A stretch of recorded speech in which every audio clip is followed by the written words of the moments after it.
আমরা সরাসরি যুক্ত করেছি অ্যাডভোকেট আসলাম মিয়ার নেতৃত্বে যে মোটরসাইকেল শোভাযাত্রা হচ্ছে পাচুরিয়া ইউনিয়ন বিএনপি কর্তৃক যে মোটরসাইকেল শোভাযাত্রা, সেখান থেকে আমরা সরাসরি যুক্ত করেছি।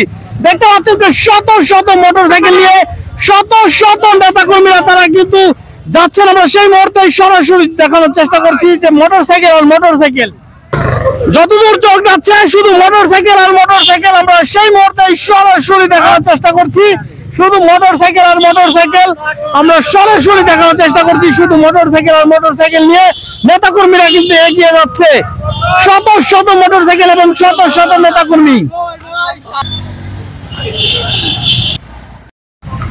পাচুরিয়া ইউনিয়ন বিএনপি কর্তৃক শত শত মোটরসাইকেল নিয়ে আসলাম মিয়ার পক্ষে পাচুরিয়ার প্রত্যন্ত গ্রাম অঞ্চল ঘুরছেন নেতাকর্মীরা। আমরা সেই মুহূর্তে সরাসরি যুক্ত করেছি। দেখতে পাচ্ছেন শত শত নেতাকর্মী নিয়ে আসলাম ভাইয়ের পক্ষে নেতাকর্মীরা কিন্তু গণসংযোগ চালিয়ে যাচ্ছেন এবং আগামী যে প্রোগ্রাম দেবেন সেই প্রোগ্রামে তারা প্রস্তুতি গ্রহণ করার জন্য আজকে শত শত মোটরসাইকেল নিয়ে তারা যে শোভাযাত্রা করছেন সেখান থেকে আমরা সরাসরি যুক্ত করেছি। দেখতে পাচ্ছেন এখানে ইউনিয়ন বিএনপি নেতাকর্মী, ছাত্রদল, যুবদল, স্বেচ্ছাসেবক দল, শ্রমিক দল সকলে মিলে কিন্তু আজকে এই শোভাযাত্রাটি বের করেছে, যেখানে শত শত নেতাকর্মীদের উপস্থিতি আমরা লক্ষ্য করেছি।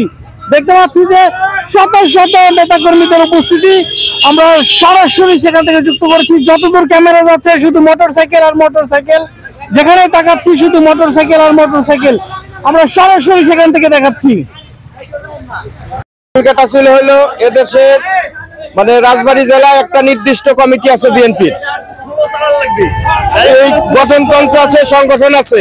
সংগঠনের বাহিরের কিছু লোক যাদের কমিটি নাই, কমিটিতে অন্তর্ভুক্তি নাই, তারা এই বিএনপিকে চ্যালেঞ্জ করে একটা জনসভা বা কর্মী সভা করার আয়োজন করতেছে। আমরা তারই প্রতিবাদে আজকে শোডাউন দিচ্ছি। তারা কিভাবে বিএনপির বাইরে গিয়ে একটা নির্দিষ্ট সুসংগঠিত সংগঠনের বাইরে গিয়ে এই আচরণ তারা কোথায় পায় যে তারেক জিয়ার ঘোষিত কমিটির বাইরে গিয়ে তারা মিছিল মিটিং করে বা মিটিং করার চেষ্টা করে।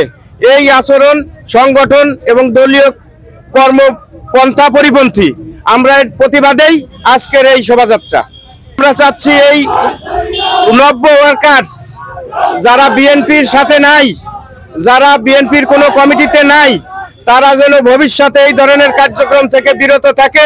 আমি তাদেরকেও আহ্বান জানাবো, বিএনপির সাথে চ্যালেঞ্জ আপনারা করেন না, আপনারা আমাদের সাথে আসেন, সঠিক বিএনপির সাথে আসেন, সঠিক কাজ করেন, বিএনপির সংগ্রাম পরিচালনা করার চেষ্টা করেন। ধন্যবাদ।